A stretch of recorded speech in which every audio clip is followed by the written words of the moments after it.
The invasion of Britain is happening at a record level. 1,168 Channel migrants broke into Britain in the last 4 days alone. 326 arrived yesterday. The total for this year so far is 3,244. That is higher than the same period last year and higher, in fact, than any year before that. Meanwhile, all we got from Labour and Tories at PMQs today was a total Ukrainian love-in. President Zelensky is right to try and rebuild his relationship with President Trump. We need to do everything we can to ensure that the US, Europe and Ukraine are working together on lasting peace. That the United States has instructed Britain to suspend intelligence sharing with Ukraine. That we work with the US, with Europe and Ukraine and make sure that if there is a deal, it has proper security guarantees. Our country is being invaded, and that's all they care about, is it? Here are some other facts for you. Almost 1 million people in England now cannot speak English that well, if at all. The UK population is set to rise to 72.5 million by 2032, which is assumed to be entirely, it's not assumed actually, factually, it's fuelled entirely by mass immigration. What does that tell you? That English could become a foreign language in England. Don't believe me? Well, look at St Matthews and Highfields area of Leicester. As our very own Matt Goodwin tweeted, based on ONS data, 80% of people living in social housing there were born outside the UK. More people were born in the Middle East or Asia than in the UK. More than 40% of people live in households that contain no adults who speak English as their main language. What do we have in response to this from our political leaders? Well, here's a bit of the Prime Minister yesterday. It is absolutely fantastic to be with you as people gather in homes, in mosques and communities around the country during this special season. Come together in charity and service and welcome people of all faiths and none for an iftar. The Justice Minister today has faced criticism because sentencing guidelines now tell judges to consider the background of ethnic minority offenders before passing sentence. And, of course, that could well mean that they get a lesser sentence than somebody who happens to be white, Christian and a straight male. And what about the leader of Britain, really, the King? Well, we had the old Ramadan post, didn't we? Good stuff. And we've also had the obligatory post about Ukraine. There it is. Fantastic. Yeah, good stuff. What is going on here? Does nobody in a position of power seem to care about legal and illegal immigration changing Britain irreversibly forever? Let's get the views of my panel. Director of Popular Conservatives, Mark Littlewood, businessman and activist Adam Brooks, former Labour Party advisor, Stella Chantakidou. Yeah, it's slightly frustrating there because the actual fact of the matter is that, according to the ONS, our population growth is going to be entirely fuelled by immigration. So not quite sure why anyone needs to say the word allegedly in front of that. But anyway, what do you make of this? You know, we've got, it's quite a ridiculous situation, I think, haven't we, where we've got, record levels of people crossing the channel and, no one seems to be doing anything about it. Yes, and I mean, it's all become performative about immigration. We're going to smash the gangs. I think that's a near impossibility. None of the mainstream political parties, I think, have yet really grasped the nettle of what you've got to do. It's pretty straightforward, but it's controversial. You need to leave the ECHR and repeal the Human Rights Act. You need to rapidly speed up the process by which people can be deported. You need to make it plain that if you've arrived here illegally, you can't stay here. And then for those who are here, you've mentioned the thing about 1 million people, what's that, 1 in 70 are very poor or can't speak English. I think we've got to move towards indigenous languages being the only ones used for official business. If you go to a doctor's surgery, it will be in English. I might make some concessions for Welsh or Gaelic or Cornish if the local indigenous communities want that. No politician seems willing to grasp all of this. All of that needs to be done to grapple this problem. And you know what, Patrick? It still wouldn't solve it overnight. We'd need the patience of 2 or 3 years of embedding that in before we got this under control. Yeah, no, indeed. I mean, again, PMQs today, as I showed you there, that's all about Ukraine. Oh, well done, everybody, for Zelensky. I'm not saying that Ukraine isn't an important issue. Of course it is.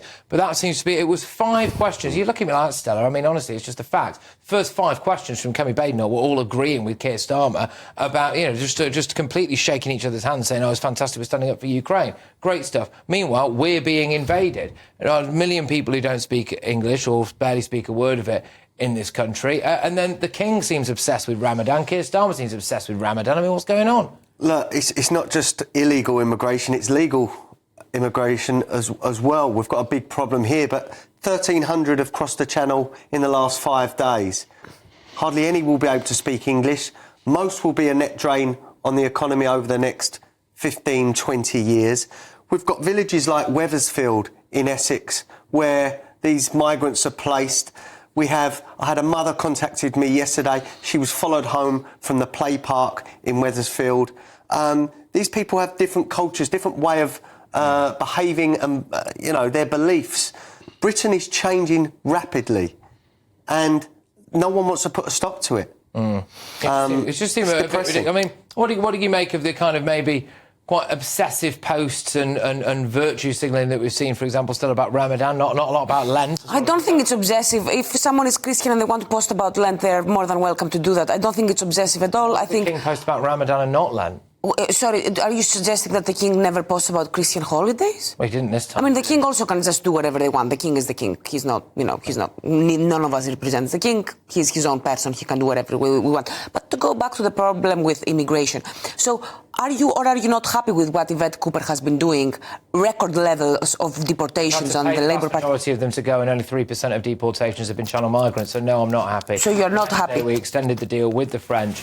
So it was on a guarantee that they would continue to build a migrant detention centre in Dunkirk that was supposed to be contingent on the last round of money that we gave them. So, no, I'm not happy with the woman who once held a refugees welcome sign as our Home Secretary. You keep on saying that. But at the moment, all I am seeing from Yvette Cooper in her actual position as a government minister is that she's taking some very hard decisions and she's acting really, really quickly.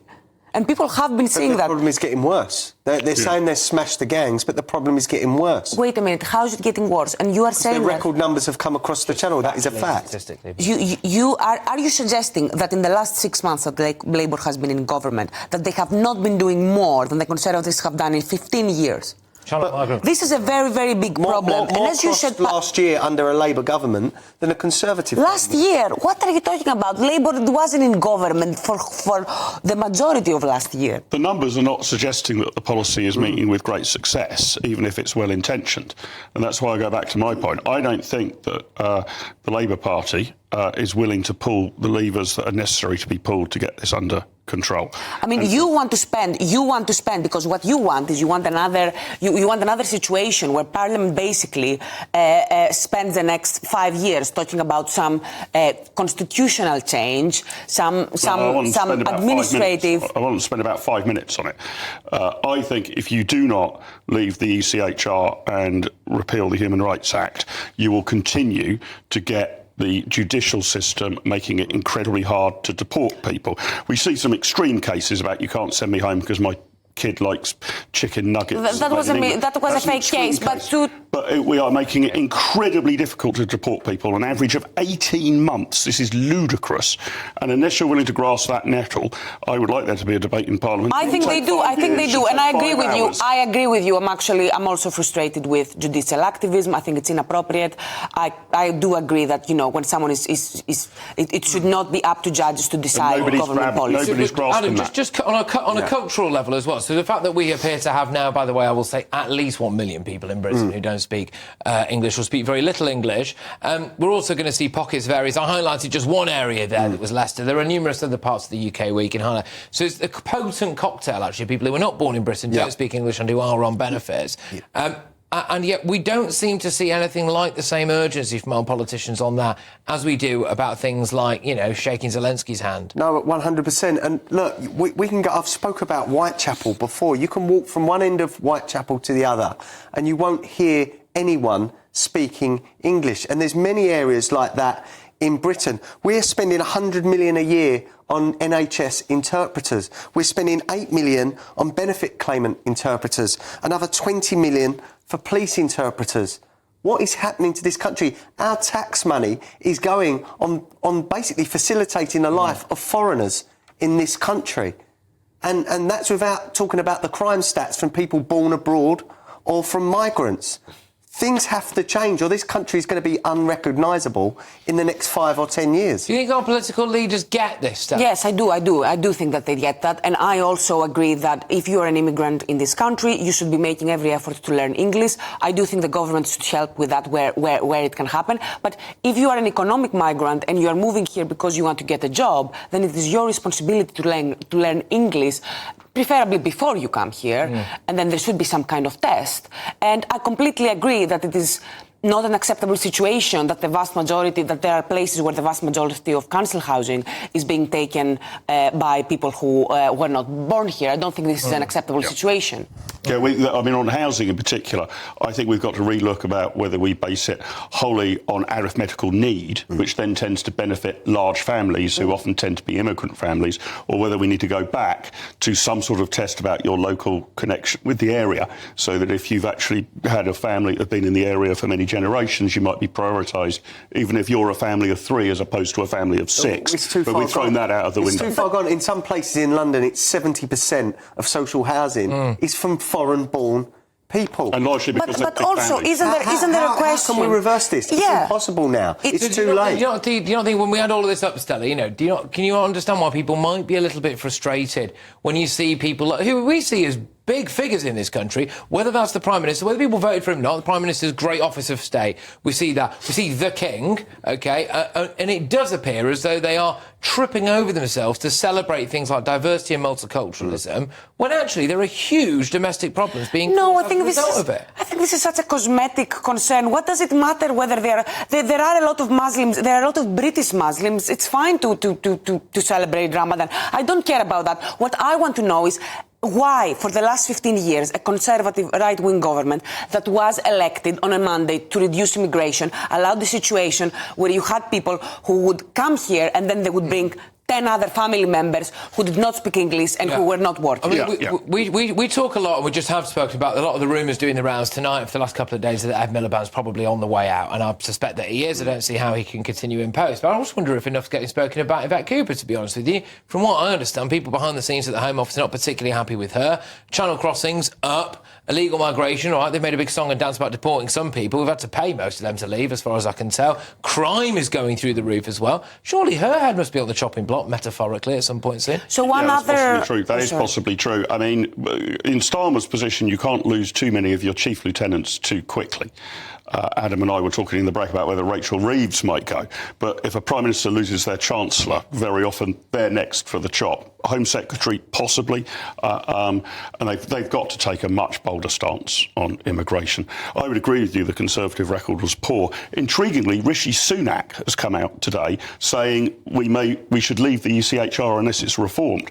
I wish he'd taken that position in office and put it in the Tory manifesto. Yeah, but it's OK to say that. Words are fine. Yeah, he should have done it in power. Yeah, it's actions it's that we infuriating. need to see. I mean, I'm glad he's now seen the light, but he's no longer in a position to do anything. This is why I believe we are going to see a Reform UK as our next government, because this is only getting worse over the next 3 or 4 years. At some point, even your moderate Brits that do not think immigration is that much of a problem, it's going to start affecting them. It's starting to move out to the villages, in the suburbs, and it's affecting everyone there. One policy change that the Labour Party is looking at, which I'm very hopeful we will manage to achieve, is that they're trying to convince the OBR to stop considering low-skilled immigration to be something that is a boost for the economy, because it really isn't. So this is the work that is being done right now. They're trying to make the case that, look, actually, as a matter of fact, you should not be looking at lower skilled immigration coming here as a boost to the economy,